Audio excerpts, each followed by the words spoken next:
อันวัวควายตายเหลือเนื้อหนังเขาช้างตายเน่าเหลืออยู่งาคู่สองมนุษย์เราตายลงเหมือนผงกองเหลือสิ่งของดีชั่ว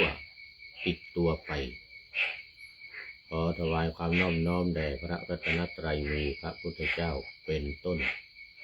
ขอถวายความเคารพพระมหาเถระพระเถรานุเถระเจ้าคณะพระสังฆาธิการทั่วโลก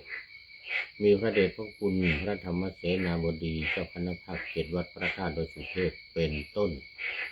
และขออำนวยพรในท่านผู้ฟังท่านผู้ชมสาธุชนพุทธบริษัททั้งหลายวันนี้รายการพระไตรปิฎกลอยฟ้าก็ลอยมาจากวัดพระธาตุดอยสุเทพผ่านทางเฟซบุ๊กไลฟ์สวัยเทพบุญและ MP3 เหมือนเดิมวันนี้ก็บันทึกเสียงล่วงหน้ามา1 วันรายการก็จะออกอากาศในวันพรุ่งนี้ซึ่งก็เป็นรายการที่นำออกอากาศทางสถานีวิทยุ5 แห่งมีวัดพระธาตุดอยสุเทพเป็นต้นจากนั้นก็มีวัดฝายหินวัดปากทางเจริญอำเภอดอยหล่อวัดพระพุทธบาทอุดมอำเภอฝางนี่จังหวัดเชียงใหม่และที่จังหวัดลำปางอีก1 ที่ก็คือสถานีวิทยุมจร.วิทยาลัยสงฆ์นครลำปางนะดังนั้นก็ต้องอนุโมทนากับท่านผู้อำนวยการสถานีทุกแห่งทุกรูปแล้วก็ทุกคนบางที่ก็เป็นฆราวาสบางที่ก็เป็นพระอย่างวัดพระธาตุดอยสุเทพนี่เป็นฆราวาสท่านก็ครูวันลบนามวงกลมนครลำปางก็ฆราวาสอาจารย์ธีรศักดิ์ปันรำนี้ก็มีวัดไฟหินวัดปากทางเจริญวัดพระพุทธบาทอุดมเป็นพระเป็นท่านพระเดชพระคุณหลวงพ่อครูสุจิตตานุรักษ์หลวงพ่อเจ้าคณะอำเภอฝางนี่เป็นผู้อำนวยการนะสถานีวิทยุชุมชนคณะสงฆ์อำเภอฝางในวัดพระพุทธบาทอุดมแล้วก็ที่ปากทางเจริญอำเภอดอยหล่อก็เหมือนกันท่านพระครูอภิวัฒนวิกรมหลวงพ่อรองเจ้าคณะอำเภอดอยหล่อเป็นผู้อำนวยการวัดไฟหินก็รู้กันดีท่านพระครูสมุวิสุวัฒน์วรกิจโยเจ้าอาวาสวัดไฟหินเป็นผู้อำนวยการนี้นะแล้ววันนี้ก็บันทึกเสียงดึกไปนิดนึงเป็นรายการสุดท้ายละเขาเรียกว่ารอบดึกตัวนี้2:44เริ่มมานี่นะFC ทั้งหลายก็น่าจะเขาเรียกว่าม้อยหลับกันไปหมดแล้วม้อยกระรอกม้อยกระรอกทางเหนือนี่ว่าม้อยกระรอกวะเนี่ยไม่เป็นไรว่าให้ผีฟังไปก่อนว่าให้ผีฟังไปก่อนเดี๋ยวพวกนี้ไปเปิดออกอากาศให้ญาติโยมฟังมาเอาสู่เนื้อหากันเลยทีนี้เอาสู่เนื้อหากันเลยมาวันนี้เป็นอะไรนี่จะตุถะสมันตปาสาธิกาอัตถกถาพระวินัยพระสุตตันตปิฎกเล่มที่25ปุถธกนิกายนี่นะนิกายสุดท้ายของพระสูตรบรรดา5 นิกายก็มี ทีฆนิกายมัชฌิมนิกายสังยุตตนิกายอังคุตรนิกายและก็คุถกนิกายนี่แหละโอ้ตอนนี้FCเก่าแก่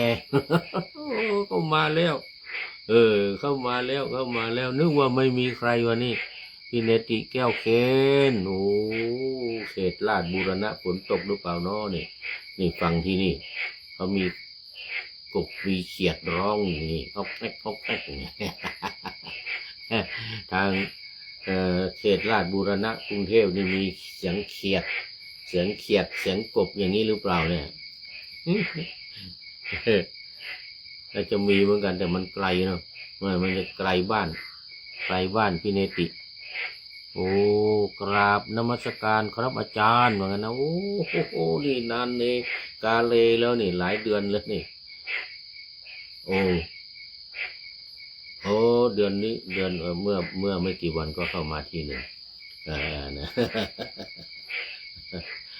ฝนตกทุกวันเลยดอยสุเทพพี่เนตินี่ก็นี่เมื่อกี้ก็กำลังหยุดไปเนี่ยนี่ถ้าตกตอนนี้ก็เสียงดังตักนี่ต้องเอาเครื่องบันทึกเสียงมาใกล้ๆมาตั้งไว้ตรงนี้เลยนี่เห็นแต่หน้านี่นะ โอ้ดีใจหรือว่าจะพูดให้ผีฟังแล้วคืนนี้มันดึกแล้วเนี่ยมันจะ3 ทุ่มแล้วเนี่ย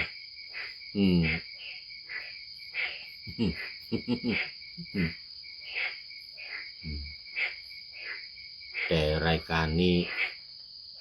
รอบดึกรอบมิดไนท์5 ทุ่มยังมีคนฟังอยู่นะหมู่นอนดึกแล้วก็หมู่อยู่เวรยามหมู่พยาบาลเนี่ยโอ้ฟังกันเยอะหมู่เข้าเวรเข้ายามทำงานตอนกลางคืนเนี่ยโอ้ฟังกันเยอะพี่เนติบอกว่าฝนตกตอนเย็นติดต่อกัน2 วันครับว่างั้นนะตกวันตอนเย็น2 วันแต่วันนี้ไม่ตกครับโอ้วันนี้ไม่ตก โอ้เชียงใหม่นี่ติดต่อกันมาหลายวันแล้ว4-5 วันแล้วกลางคืนนี่ตกทุกวันกลางวันก็ตกตกทั้งกลางคืนตกทั้งกลางวันบางวันจะมีแดดแพรมมานิดหน่อย ตอนเช้านะมีแดดแพรมมานิดหน่อยอีกสักไม่ถึงชั่วโมงก็ไปแล้ว โอ้2 วันติดต่อกันมาโอ้ดีเหมือนกันแต่ว่าวันนี้ไม่ตกนะไม่เป็นไรแล้วดีใจเป็นอาทิกัลยาโนหมดเลยเนี่ยอาทิกัลยาโนเป็นผู้มีความงามในเบื้องต้นตอนนี้ตั้งชื่อให้ FC ที่เข้ามาแล้วถ้าใครเข้ามาต้นนี่เป็น FC กัลยาณังเดี๋ยวเป็นอาทิกัลยาณังมีความงามในเบื้องต้นคือศีลใครมาในท่ามกลางเกินรายการเกินครึ่งไปแล้วนี่นะก็เป็นมัชเชกัลยาณังได้แก่สมาธิเสร็จแล้วใครเข้ามาตอนท้ายก็จะเป็นปริโยสารกัลยาณังมีความงามในที่สุด มีรายการเมื่อกี้ที่ผ่านไปก็มีอยู่ผมหมดเวลาแล้วก็เข้ามาอีก2-3 คน นะวันนี้ก็ถือว่ามาต้นก็เป็นอาทิกัลยาโนนะมีวัดเดี๋ยวอะไรเดี๋ยวก่อนมันมาบังมีวัดมีงูมีสัตว์ป่าที่วัด ที่วัดมีงูมีสัตว์ป่ามาเยี่ยมบ้างไหมครับโอ้บนดอยสุเทพนี่มีแต่กบเขียดนี่ เขียดร้องอยู่นี่งูนี่โอ้ไม่ค่อยเห็นนะแต่ก็เห็นว่ามีอยู่เหมือนกันนะมีอยู่เหมือนกันงูนี่นะแต่ตะขาบนี่เห็นบ่อยตะขาบนี่เห็นบ่อยนะงูนี่นานๆเห็นทีนึงมาเยี่ยมอยู่เหมือนกันแต่เขียดนี่ทุกวัน นี่เขียดนี่ทุกวันแต่ดีว่ายุงไม่มีแปลกเหมือนกันปีนี้นะปีนี้ยุงไม่มี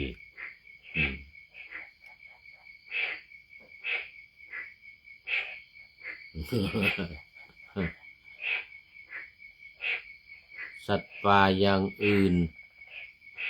สัตว์ป่าอย่างอื่นจะมีอะไรบ้างโอ้รู้สึกจะหายากเลยรู้สึกจะหายากยกเพื่อนเขียดนี่นะเพื่อนก็เขียดอึ่งอ่างก็มีนะอึ่งอ่างบางทีอึ่งอ่างออกมาร้องงองงอง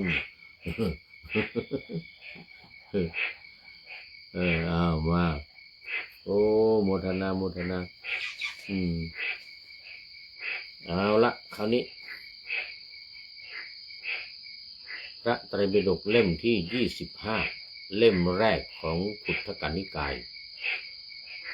มันมีอยู่9เล่มที่25ถึง33นี่9เล่มนี้เป็นขุททกนิกาย34ถึง45 12เล่มนี่นั่นก็เป็นอภิธรรมปิฎกตอนนี้ขออาจารย์มาประเสริฐพีระวงศ์บรรยายให้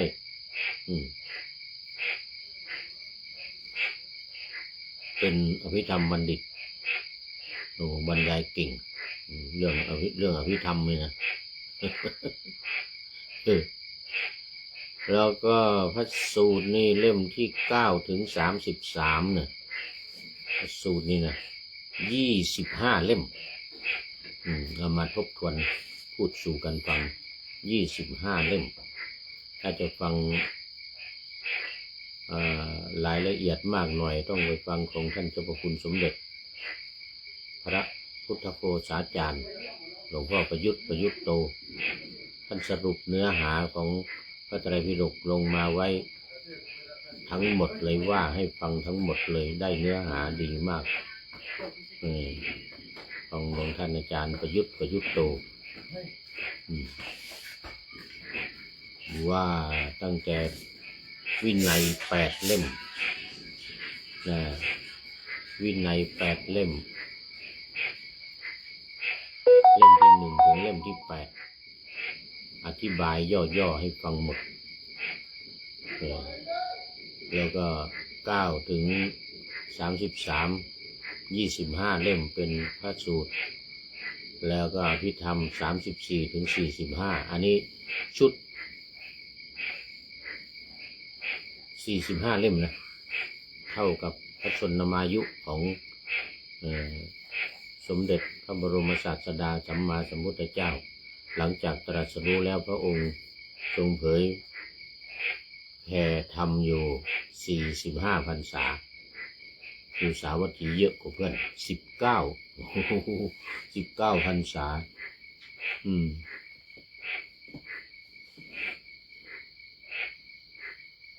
นอกนั้นก็ทีละ1พรรษาส่วนใหญ่2พรรษา3พรรษาแม้แต่ดาวดึงส์เป็น1พรรษานี่แต่สาวัตถีนี่เยอะกว่าเพื่อน19พรรษาบุพารามก็ลองลงมา6พรรษาเพราะบุพารามนี่ก็อยู่ใกล้สาวัตถีนี่เพราะนั้นก็อัตถกถาทั้งหลายอย่างวันนี้นี่ยังอยู่ในจุลวรร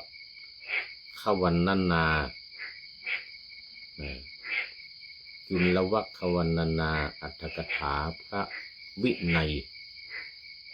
มันมีอยู่อรรถกถามีสองอย่างนะพระวินัยกับอรรถกถาพระธรรมอรรถกถาพระธรรมเรียกว่าธรรมปทัฏฐกถามีทั้งหมด8 เล่มโดยพระเดชพระคุณพุทธโฆษาจารย์นี่เหมือนกันแต่พุทธโฆษาจารย์อินเดียนะไม่ใช่พุทธโฆษาจารย์นครปฐมนะท่านเจ้าพระคุณสมเด็จพุทธโฆษาจารย์นี่ไม่ใช่นะนี่พุทธโฆษาจารย์จากประเทศอินเดียไปเขียนอยู่ที่ประเทศศรีลังกาไปเขียนอยู่ที่ประเทศศรีลังกาไปเขียนอยู่ที่ประเทศศรีลังกามานี่สมันตปาสาธิกานี่แต่นี่อันนี้จตุถะเล่มที่4แล้วมีปัญจมะนะปัญจมะสมันตปาสาธิกาเนี่ยเล่มที่5อันนั้นเป็นบริวารอันนี้เป็นจุลวรรคจะมีอยู่5 เล่มเล่มที่1ปธรรมะสมันตปาสาธิกานี่ก็เป็น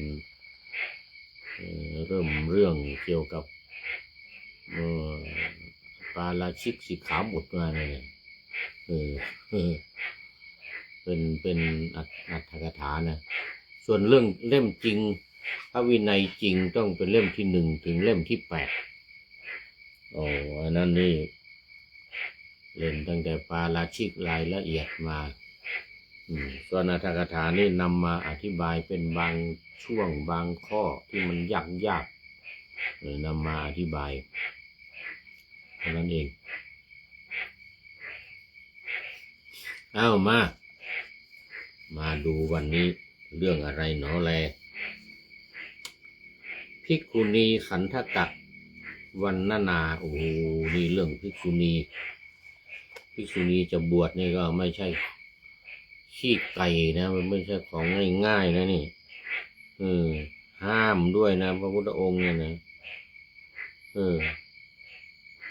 ว่าด้วยคลุธรรม8 ประการวินิจฉัยในภิกขุณีขันธกะพึงทราบดังนี้คำถามว่าเพราะเหตุไรพระผู้มีพระภาคจึงทรงห้ามว่าอย่าเลยว่า3 ครั้งอย่าเลยโคตมีอย่าเลยโคตมีพระนางมหาประชาบดีโคตมีเป็นแม่เลี้ยงของพระพุทธเจ้าเนี่ยนะ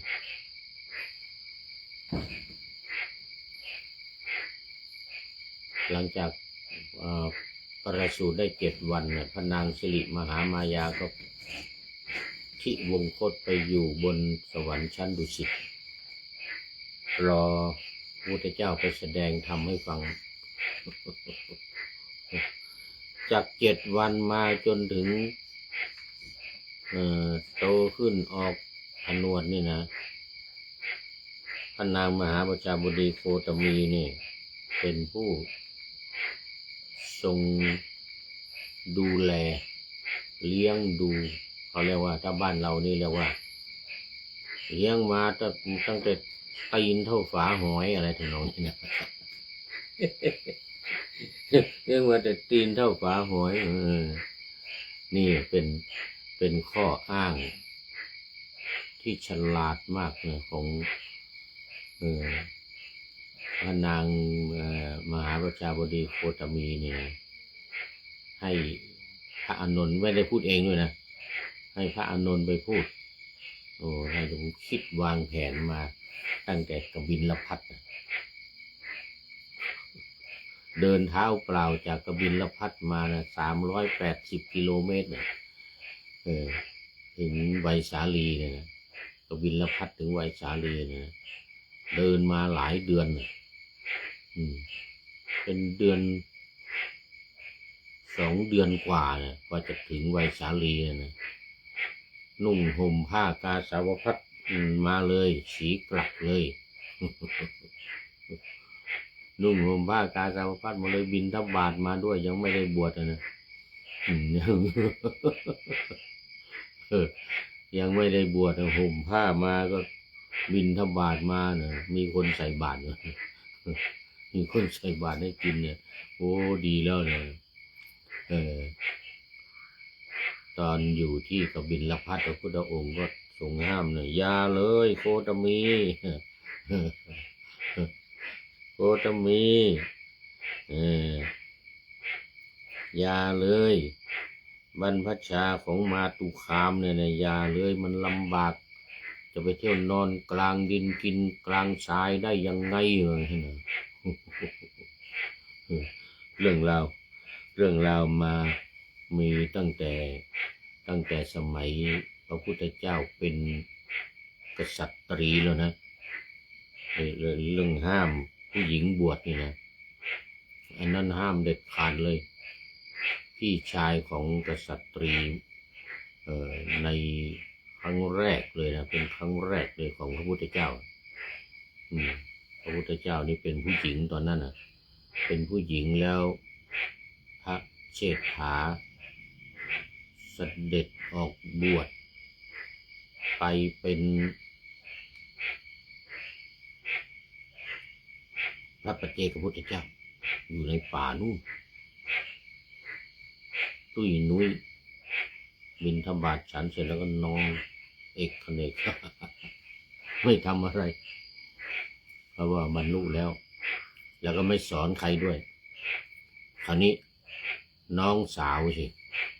สืบราชสมบัติแทนเป็นกษัตริย์เป็นกษัตริย์กษัตริย์ผู้หญิงมีวันหนึ่งก็ไปเยี่ยมเสด็จไปเยี่ยมพี่ชายที่บวชเป็นพระนะจะอยู่กินยังไงวันนั้นไปดูซะหน่อยไปถึงโอ้โหอ้วนตุ้ยนุ้ยบรรลุเป็นพระปัจเจกพุทธเจ้าแล้วปรากฏว่าไปถามไปขอสอนก็ไม่สอนไม่เป็นมันเป็นปัจเจกก็ไปเห็นพระพุทธเจ้าเรานี่นะตอนนั้นเป็นผู้หญิงนี่นะไปเห็นโอ้พี่ชายเราทำไมโอ้โหเนี่ยอุตุนอนอุตุสบายดีเหลือเกินเหมือนกันนะเอาบ้างวันนั้นนะเอาบ้างหนูอยากจะเป็นพระเนี่ยปัจเจกพุทธเจ้าอย่างนี้แหละเนี่ยจะได้อ้วนท้วนสมบูรณ์ไม่ได้ผอมกิ้ลงกองแกงยังขนาดนี้ว่างั้นนะห้ามเลยทีเนี้ยยานะนี่เหมือนกับยานะโคตมีเนี่ยนะยาเลยโคตมียาเลยนี่นะอันนั้นก็ตัดสินใจเด็ดขาดเลยบอกไม่ได้ผู้หญิงจะมานอนกลางดินกินกลางทรายได้ยังไง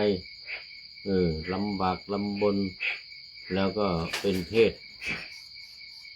โอ้โหหนูเป็นเพศอ่อนแอจะถูกประทุษร้ายถูกข่มขืนได้ง่ายอย่างนั้นนะไม่ได้ไม่ให้บวชเด็ดขาดแล้วทำยังไงหลวงพี่เรียกพระปัจเจกพุทธเจ้าเราเป็นน้องสาวคุ้นเคยกันหลวงพี่โอ้จะทำยังไงจะได้บวชเนี่ยต้องเป็นผู้ชายว่างั้นโอ้โหหนูวิ่งแข่งกันเหมือนกับลานกีฬาเนี่ยเนติหนูดีนี่นะหนูในห้องนี่วิ่งแข่งกันเหมือนลานกีฬา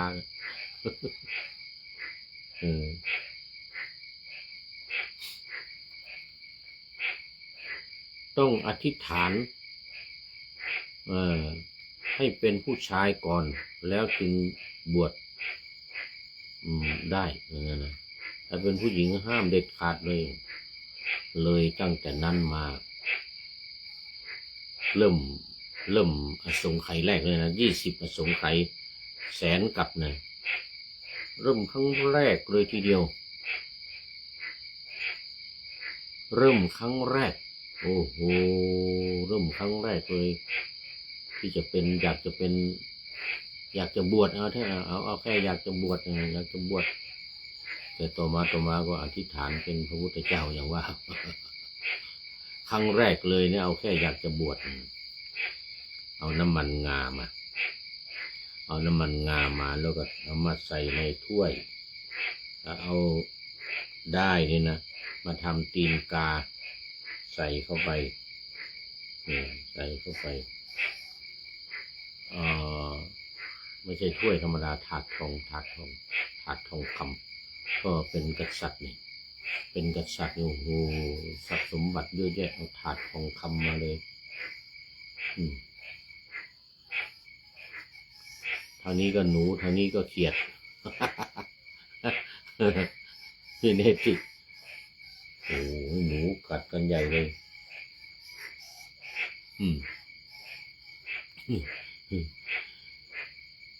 เอาถาดทองคำนี่นะน้ำมันงาใส่แล้วเอาได้นี่นะมาทำเป็นตีนกาวางนี่นะจุดบูชาพระปัจเจกพุทธเจ้าพี่ชายของตนเองเนี่ยนะไม่ได้ว่าไอ้ราชาศัพท์นะพี่ชายก็แล้วกันพี่ชายของตัวเองนี่นะจากนั้นมา20 อสงไขยกับแสนกับอันนั้นเป็นผู้หญิงอยู่500 ชาติ500 ชาติหลังมาชาติที่400 500นี่เป็นทอมนี่เขาเรียกว่าเป็นทอมเนี่ยเพราะว่าชาติสุดท้ายชาติที่500แล้วนี่นะไม่เป็นผู้หญิงเนี่ยทำตัวเป็นทอมเป็นผู้ชายนุ่งกางเกงตัดผมเกรียนเหมือนผู้ชายไม่แต่งงานนะแต่ออกบวชอยู่ท้ายปีใกล้จะตายเนี่ยใกล้จะมรณภาพบวชทุกครั้งตอนเป็นทอมนั้นไม่ได้ออกบวชหรอกตอนเป็นทอมอยู่500 ชาติโอ้โหพระพุทธเจ้าเราเนี่ยนะเป็นทอมอยู่500 ชาตินะ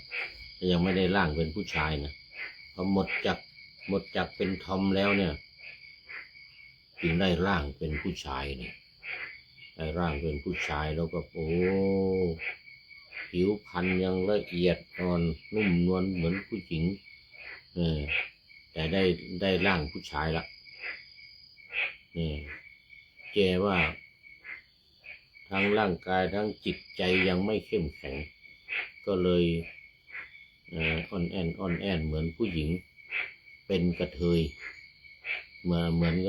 ก็เป็นกระเทยแต่ว่าไม่เป็นนะ500 ชาติเป็นผู้ชายแต่ว่าร่างกายยังไม่สมบูรณ์จิตใจก็ไม่เข้มแข็งเลยเป็นกระเทยเหมือนกับกระเทยอ่อนแอนแต่ว่าไม่เป็นกระเทยนะไม่ได้ทำผิดศีลผิดธรรมนะแต่ถ้าปฏิบัติธรรมกรรมฐานถูกต้องทำอย่างจริงจังนะถูกต้องทำจริงจังบารมี10นี่บำเพ็ญโอ้โหเป็นธรรม500 ชาติโอ้ขนาดได้ร่างกายแล้วนะได้ร่างกายเป็นผู้ชายแล้วนะยังเป็นธรรมอีก500 ชาติโอ้ยังน้อยไป500 ชาติอะไอ้อสงไขยเนี่ยนับไม่ได้นะนับปีนับวันไม่ได้นะ1 อสงไขยเนี่ยแต่ว่าไม่ใช่1นะ20เดี๋ยวไม่ใช่1 อสงไขยนะแสนกับนี่ยังแค่เป็นเศษนี่ พูดถึงเรื่องอะไรตอนนี้โอ้นี่พูดถึงว่าห้ามไม่ให้บวชเนี่ยห้ามมหาประชาบดีโคตมีไม่ให้บวชแล้วก็ย้อนไปตอนที่ตัวเองเป็นกษัตริย์เนี่ยโอ้ขนาดหนักเลยจากเป็นกระเทยได้ร่างผู้ชายแล้วเป็นกระเทยอยู่อีกคือไม่เป็นอะแต่ว่ามันไม่เข้มแข็งอ่อนแอนแล้วพอท้ายปีก็บวชอีกเหมือนกันออกบวชทุกครั้งเลยหลังจากได้ร่างกายเป็นผู้ชายแล้วก็จึงมาเป็นผู้ชายเต็มตัวบึกบึนสวยงามรูปร่างหน้าตาหล่อเหลาเริ่มคราวนี้เริ่มแต่งงานเริ่มมีงานมีบ้านมีช่องบางชาติเป็นกษัตริย์บางชาติเป็นพราหมณ์บางชาติก็เป็นชาวไร่ชาวนาบางก็เป็นอะไรเนี่ยนะก็แต่งงานอะไรกันมาเรื่อยพระนางพิมพานี่มาเริ่มตอน4 อสงไขยนี่เอง16 อสงไขยผ่านไปแล้วยังไม่เกิดโอ้ตอนนี้ขอต้อนรับคุณโยมจันเพ็ญคำโพธา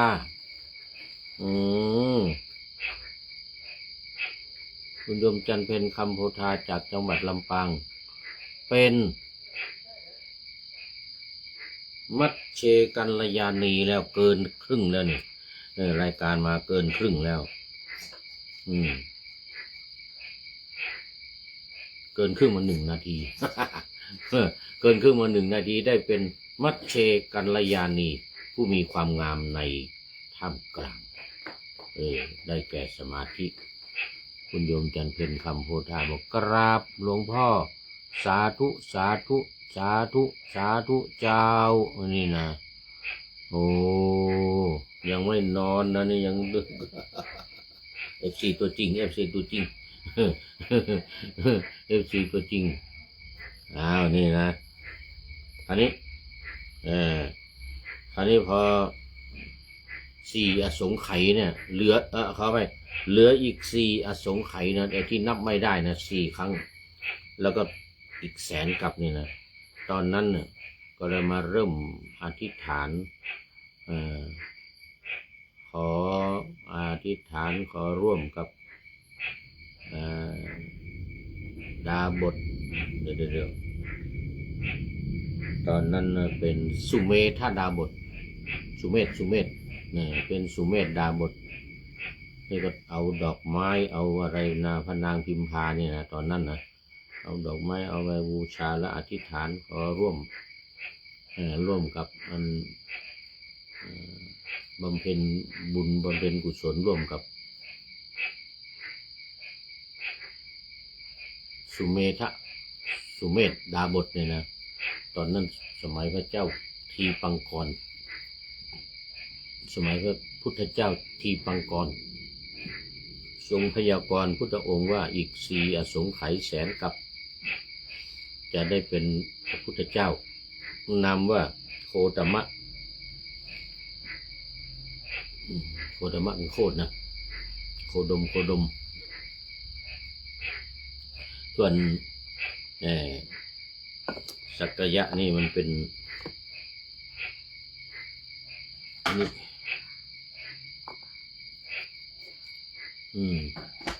จะแสดงว่ามีคนพูดถึงเล่าขวัญ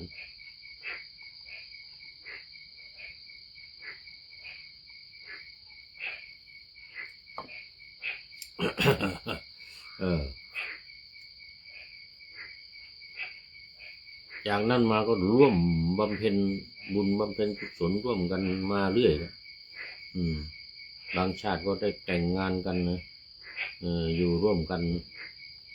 บางชาติก็เป็นแต่ดาบทนี่เป็นทุกชาติเลย4 อสงไขยถึง100,000 กับนะถึงว่าได้แต่งงานอะไรกันแล้วพอตอนท้ายปีนะก็ออกบวชตลอดออกบวช ลาออกบวชแล้วพอกันเล่าหลายครั้งแล้วมาถึงมหาประชาบดีโคตมีนี่พุทธองค์ตรัสว่าอย่าเลยโคตมีเอ้ยอย่าได้ชอบใจแก่ท่านเลยนะการบรรพชาของมาตุคามเนี่ยอย่าได้ชอบใจแก่ท่านเลยนะบริษัทของพระพุทธเจ้าแม้ทั้งปวงย่อมมีสี่มิใช่หรือคือเป็นอุบาสกอุบาสิกาไม่แต่มันมีภิกษุณีอุบาสกอุบาสิกานี่มีภิกษุณีนะบริษัทของพระพุทธเจ้าทุกพระองค์เนี่ยนะทั้งปวงเลยเนี่ยนะตั้งแต่อดีตมาเนี่ยเท่าเม็ดหินเม็ดทรายเนี่ยนะมันมีภิกษุณีนี่มีภิกษุณีไม่ใช่หรือเหมือนกันนะตอบว่าบริษัทของพระพุทธเจ้าแม้ทั้งปวงมีสี่ก็จริงถึงกระนั้นพระผู้มีพระภาคทรงมีพระประสงค์จะยังพระนางมหาประชาบดีโคตมีให้ลำบากแล้วจึงทรงอนุญาตทำให้เป็นของสำคัญให้เห็นว่าเป็นสิ่งสำคัญนะเนี่ยอย่างเนี้ยไอ้ทำอย่างเนี้ยให้เห็นว่าความยากลำบากนี่เป็นสิ่งสำคัญนะสตรีทั้งหลายจะคิดว่าบรรพชานี้เราได้ยากทำให้มันยากทำให้ยากไว้380 กิโลเดินประทับเดินจากกบิลพัสมาไวสาลีมาเมืองไวสาลีนี่นะมาถึงต้องวางแผนกันกับพระอานนท์เนี่ยนะให้ไปพูดยังไงให้พระพุทธเจ้ายอมวะเนี่ยนะหนึ่งในจำนวนนี้ก็คือตีนเท่าฝาหวยนี่แหละจำนวนที่พระนางมหาประชาบดีโคตมีคบคิดกันวางแผนให้พระอานนท์ไปกราบทูลพระองค์นะเนี่ยมหาประชาบดีโคตมีเนี่ยเลี้ยงพระองค์มาเนี่ยตั้งแต่ตีนเท่าฝาหอยนี่นะ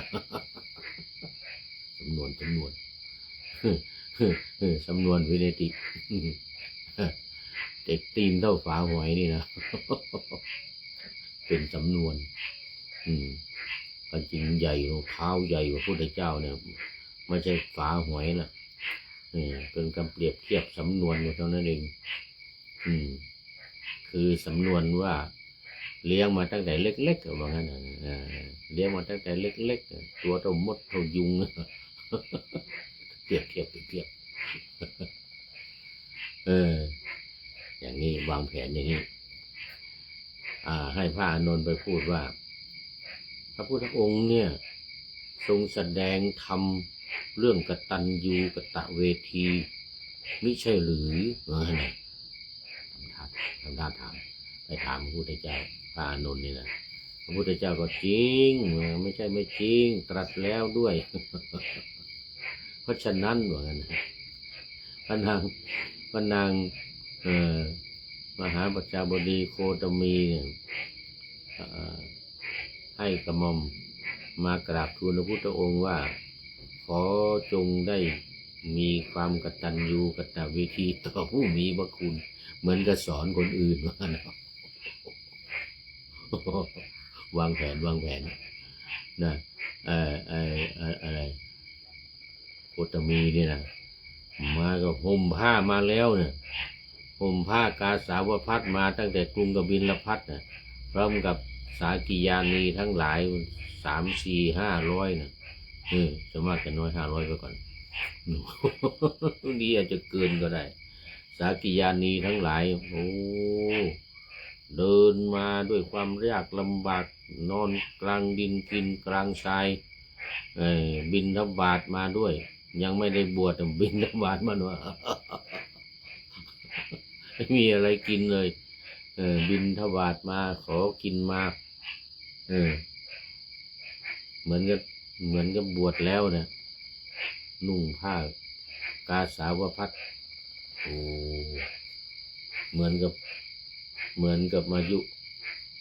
พระเถรีเหมือนกับพระเถรีอายุ100 ปีเงี้ยมาถึงก็วางแผนข้อแรกนี่ให้พระอานนท์เนี่ยไปกราบทูลพระพุทธองค์ว่าขอทรงมีความกตัญญูกตเวทีเหมือนกับที่สอนคนอื่นว่างั้นนะสอนคนอื่นยังไงตัวเองก็ต้องทำอย่างนั้นพูดทำนองนี้นะพูดทำนองนี้นะพระพุทธเจ้าก็เลยเข้าใจพูดเลยเข้าใจวางแผนกันดีเลยตอนจริงจะให้บวชอยู่แล้วแต่จะให้รู้จักความลำบากอย่างเมื่อกี้เนี่ยจะให้ภิกษุณีทั้งหลายแต่ที่จะบวชเนี่ยไม่ใช่ว่าบวชได้ง่ายๆนะเสร็จแล้วเดี๋ยวจะมีคุรุธรรมว่าโดยคุรุธรรม8 ประการเนี่ยนะเดี๋ยวดูเวลาก่อนจะหมดเวลาซะแล้วนี่โอ้ยังเดี๋ยวเวลาอยู่นะนี่เป็นหนึ่งนะในเหตุผลที่วางแผนเนี่ยจะจอมวางแผนโยมจันเพ็ญ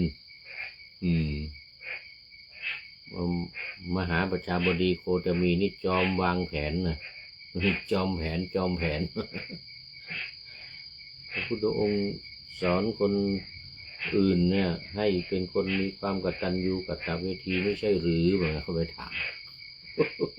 ก่อนจะรายงานก็ไปถามก่อนจริงหรือเนี่ยพุทธองค์ก็ตรัสตอบจริงเนี่ยต้องแสดงความกตัญญูกตเวทีต่อผู้มีพระคุณ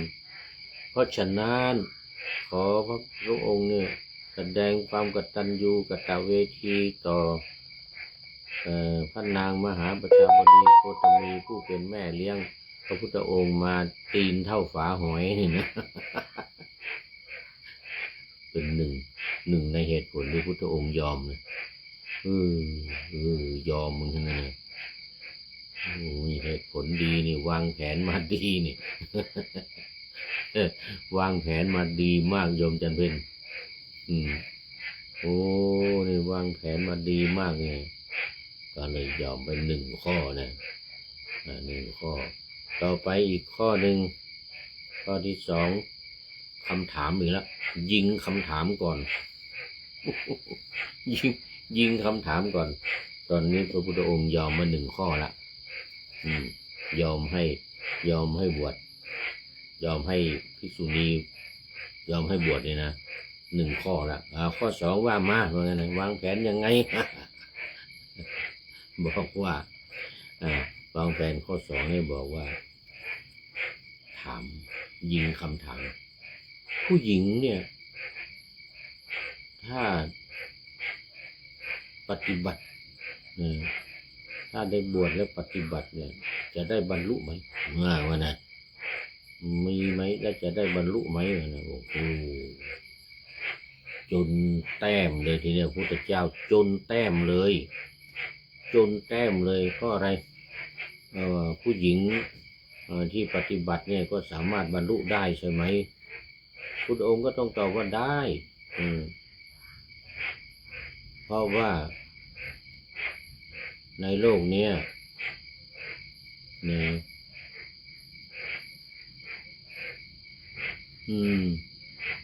ในโลกนี้นะถ้าปฏิบัติ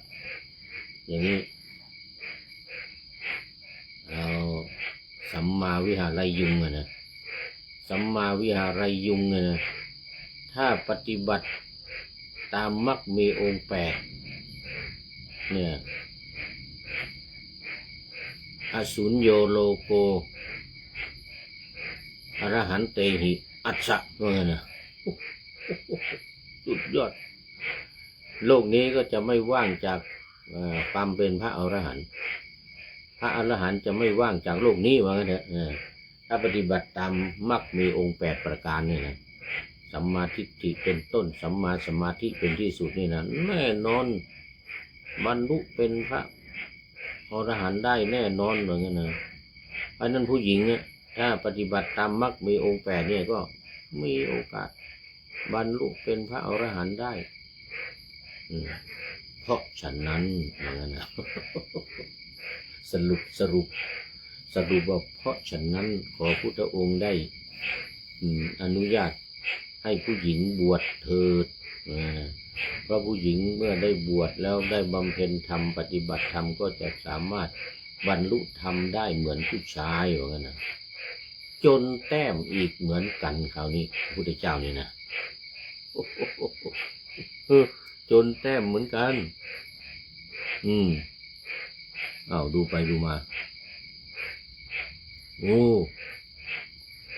ดูไปดูมาใกล้จะหมดเวลาจนแต้มเหมือนกัน จนแต้มสิเพราะว่าอย่างนั้นก็พระประชาบดีก็สามารถบรรลุธรรมได้บรรลุเป็นพระอรหันต์ได้2 ข้อพระพุทธเจ้ายอมประชาบดีก็จะมีจอมวางแผนให้พระอานนท์ไปกราบทูลถามนี่นะ2 ข้อแล้วต่อไปข้อที่ 3เอาละทีนี้ครุธรรม8 ประการจะมาละข้อที่ 3เนี่ยบอกว่าถ้าพระพุทธองค์กลัวในเรื่องของภิกษุณีจะอันตรายภิกษุณีจะอันตรายพอบวชแล้วเนี่ยก็ให้วางหลักเกณฑ์เขาเรียกว่ากฎเหล็กกฎเหล็กที่ว่างั้นน่ะวางกฎเหล็กเนี่ยให้กับภิกษุณีมีอะไรบ้างไม่ให้เสียท่าไม่ให้จนแต้มไม่ให้เป็นอันตรายอะไรต่างๆก็ว่าไปนะถ้ามีพุทธองค์ก็เลยยอมก็ตั้งกฎไอ้ครุธรรม8 ประการให้ปฏิบัติถ้าปฏิบัติตามครุธรรม8 ประการนี้ได้ก็เป็นเถอะเป็นภิกษุณีเถอะเอหิภิกษุณีจงมาเป็นภิกษุณีเถิดแต่ไม่ได้ว่านะไม่ได้บวชเราเพียงจะบอกว่าถ้าปฏิบัติตามหลักครุธรรม8 ประการนี้ได้เนี่ยก็เป็นภิกษุณีเลยเพราะฉะนั้นชุดแรกเนี่ยชุดพระนางมหาประชาบดีโคตมีเนี่ย500เนี่ยพร้อมกับสักกิยานีทั้งหลายเนี่ยนะไม่ได้มีพิธีบวชไม่ได้เข้ามาหาพระพุทธเจ้าไม่ได้ว่าเอหิภิกขุณีนะไม่ได้ว่านะไม่ได้เข้ามาเลยเป็นโดยอัตโนมัติถ้าปฏิบัติตามครุธรรม8 ประการนี้ถ้าปฏิบัติตามครุธรรม8 ประการนี้ก็เป็นโดยอัตโนมัติเลยนะก็อะไรเพราะว่ามันเป็นการป้องกันตัวป้องกันผู้หญิงอย่างดีเยี่ยมเลยแล้วก็เป็นการทำที่ยากยิ่งกว่าเดินมาเสด็จเดินมาถึงไวสาลียากกว่าที่เดินมาถึงไวสาลี380 กิโลนี้อีกครุธรรม8 ประการเนี่ยเดี๋ยวจะได้เอาเนื้อหาของครุธรรมทั้ง8นี่มาเล่าสู่กันฟังแต่ว่าตอนนี้มันหมดเวลา ตอนนี้มันจะหมดเวลามีต้องกราบพระภิกษุที่บวชใหม่แม้วันเดียวนี่1 ข้อ ต้องกราบเจอที่ไหนก็ต้องกราบเพราะฉะนั้นจึงไม่แปลกในที่เมืองไทยเราเนี่ยสมัยภิกษุณีรุ่งเดือน ที่ไปบวชจากประเทศศรีลังกามายังไม่ตายนะไปเจอที่ไหนก็กราบเจอสนามบินเจอสนามบินอยู่ครั้งหนึ่งสองครั้งเนี่ยภิกษุณีแม่ชีลุงเดือนที่เป็นภิกษุณีอยู่ที่จอมทองเนี่ยนะตอนนี้มรณภาพแล้วกราบเลยนะกราบเลยเราเป็นพระเนี่ยแม้ว่าจะบวชมาในวันเดียวก็ให้กราบเหมือนกันแสดงความเคารพยกเว้นว่าพื้นมันสกปรกจริงๆกราบไม่ได้นี่นะถ้ากราบได้ต้องกราบเลยแสดงความเคารพหนึ่งในคฤธรรมเนี่ยหนึ่งในคฤธรรม8 ประการนี่นะนอกจากนั้นอีกกูยากแค่นั้นเดี๋ยววันหลังจะเอาคฤธรรมทั้ง8นี่มาพูดคุยสู่กันฟังตอนนี้ดูเรื่องราวอะไรต่างๆไปก่อนเรื่องคร่าวๆ3 อย่างเหตุผล3 อย่างปรึกษากันมาอย่างดีแล้วนี่นะให้พระนนท์ไปกราบทูลพระพุทธองค์เนี่ยก็เลยยอมทั้ง3 อย่างเลยแต่ว่าทำคฤธรรม8 ประการเนี่ยเสนอให้ไปอันนี้ยังน้อยกว่าMOU ของอิหร่านนี่นะMOU ของอิหร่าน14 ข้อนะ14 ข้อสหรัฐยอมทำตามยอมเซ็นตาม MOU 14 ข้อของอิหร่านแต่อันนี้แค่8ถ้ารู้ทำแค่8 ข้อนะถ้าทำได้ก็เป็นภิกษุณีเลยอย่างนั้นนะไม่ต้องมาทำพิธีบวชไม่ต้องมาขอบวชเป็นภิกษุณีโดยอัตโนมัติเลยแต่ต้องทำคฤธรรม8 ประการนี้นะนะเพราะว่าประเพณีบวชภิกษุณีนี่มันมีอยู่แล้วงั้นนะบริษัทของพระพุทธเจ้าแม้ทั้งปวงมี4ก็จริงถึงกระนั้นพระผู้มีพระภาคมีพระประสงค์จะยังพระนางมหาประชาบดีโคตมีให้ลำบากโอ้โหแกล้งขนาดนั้นต้องท่านจะให้ลำบากเพื่อให้สตรีทั้งหลายในอนาคตจะได้มีความสำนึกว่าโอ้มันยากนะกว่าจะได้มาเป็นภิกษุณีเนี่ยนะจะต้องปฏิบัติตามคฤธรรม8 ประการนะแล้วจะต้องบางอันว่าเราบวชในสำนักภิกษุณีแล้วเนี่ยต้องมาบวชในสำนักของพระภิกษุอีกทีหนึ่งเนี่ยกว่าจะเป็นภิกษุณีได้ขี้แตกขี้แตกแน่แน่ขี้แตกแน่แน่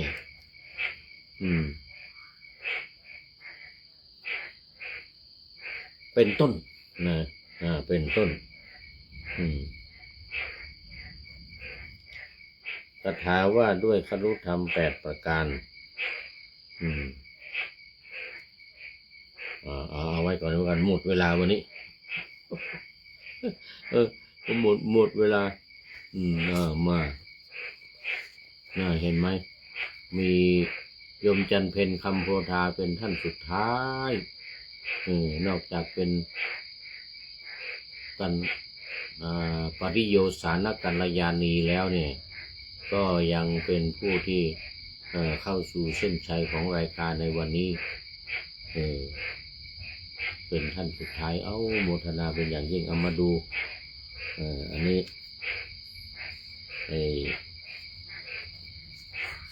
อะไรเรียกว่าอะไรข้อคิดท้ายรายการวันนี้เนี่ยได้จากผู้ใดหนอแลนี่โอ้ท่านนายพลนเรศจิตลักษณ์ของเราอีกแล้ววันนี้เองโพสต์เข้ามาเป็นบทกลอนเป็นบทกลอนเรื่องความตายนะเรื่องความตายนะโอ้ท่านนายพลนเรศจิตลักษณ์ บอกว่าอันวัวควายตายเหลือเนื้อหนังเขาเหลือเนื้อเหลือหนังเหลือเขาช้างตายเน่าเหลืออยู่งาคู่สองว่างั้นยังมีงาเหลืออยู่ช้างตายเน่าแล้วยังมีงาอยู่ช้างตายเน่าเหลืออยู่งาคู่สองมนุษย์เราตายลงเหมือนผงกองขี้ผงนี่เรากวาดในกุฏินี่นะเรามากองไว้ชั้นใดก็ชั้นนั้นมนุษย์ที่เราตายแล้วเนี่ยไม่มีใครต้องการเหลือสิ่งของดีชั่วติดตัวไปมีแต่ความดีกับความชั่วติดตัวไปเหมือนกับก็คือบุญกับบาปเหมือนที่เขาว่าเหมือนคำพังเคยที่ว่าอะไร4 คนนั่งแคร่2 คนพาไป2 คนพาไปก็คืออะไรบุญกับบาปบุญกับบาปนี่จะพาไปความจริงอันนี้เหมือนกับโครง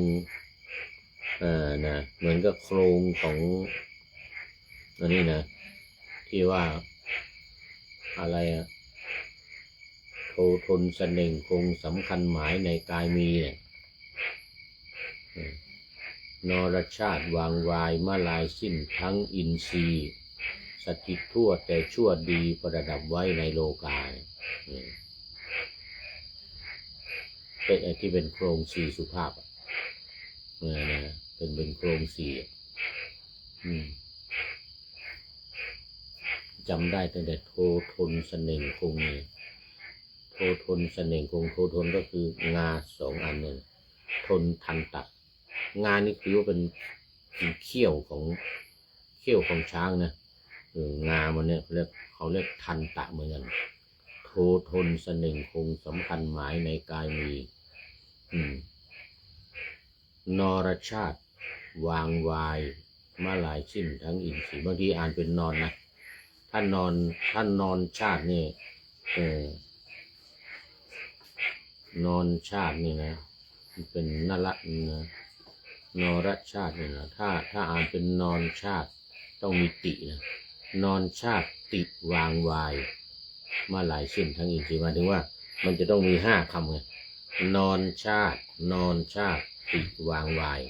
แต่ถ้านระนะไม่มีตินะนรชาติวางวายต้องมี5 คำหน้า5หลัง6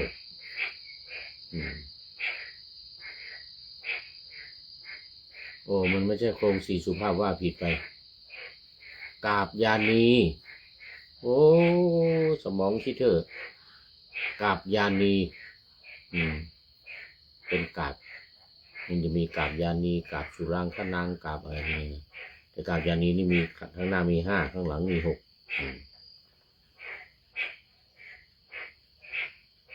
มันขึ้นต้นยังไงอันนี้จำไม่ได้นะอันนี้เอาเคยดูหรือล้านนาเราก็มีงัวควายจ้างม้าตายแล้วเหลือหนังดูคนเขายังเอาใจกันได้จ่าล้วงสุดทั้งปุ่มและไส้ยังเอากลิ่นลำอิ่มต้องมนุษย์เขาตายสหายพี่น้องใครยังห่วงก้องอะไรสุดแต่ดูพวกยังเอาขว้างไก่กลัวเป็นโพยภัย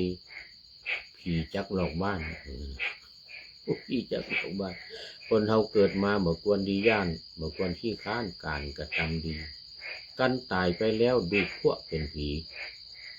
ผ้าห่มสลีเขาก็เบาหื้อ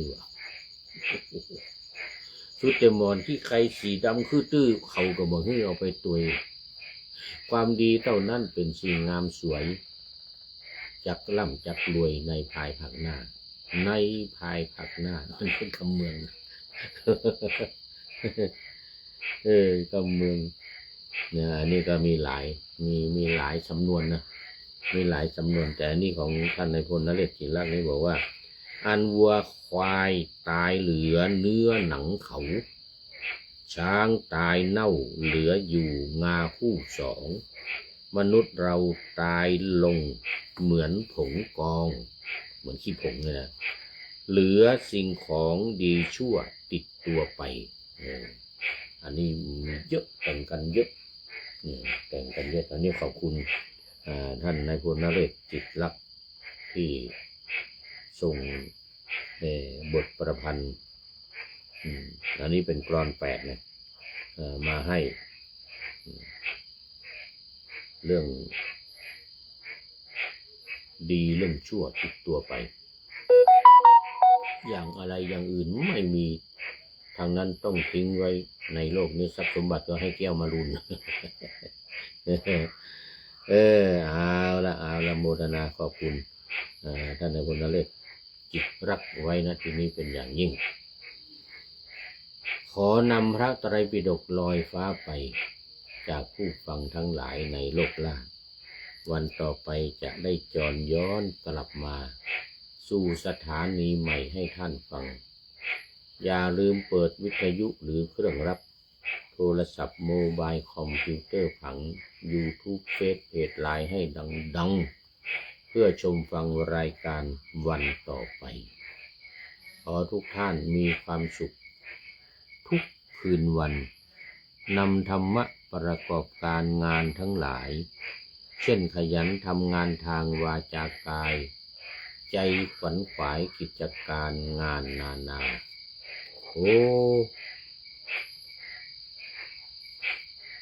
นี่มี FC ทองสุขพิริยะจิระอนันต์นี่เก่าละก็ FC เก่าแก่ทองสุขนี่นะแต่ว่าจำไม่ได้แล้วอยู่ไหนยังไง มันนานแล้วพิริยะเดี๋ยวต้องไปดูโปรไฟล์อีกทีหนึ่งพิริยะจิระอนันต์จิระอนันต์นี่FG มาสุดท้ายจริงๆเข้าสู่เส้นชัยของรายการเป็นปริโยสานะกัลยาโนทองสุขพิริยะจิระอนันต์โมทนาไว้ทีนี้เป็นอย่างยิ่งบำเพ็ญสาธารณประโยชน์เว้นสิ่งที่มีโทษโหดเยี่ยงสาประกอบแต่กรรมดีมีราคาแสวงหาเงินทองครองใจคนเสียสละพลทรัพย์นับมากน้อยไม่ให้ล้านก็ให้ร้อยไม่ด้อยผลเอื้อคนรวยช่วยคนยากฝากคนจนให้ทุกคนเท่ากันมากตรฐานเดียวขอเจริญพร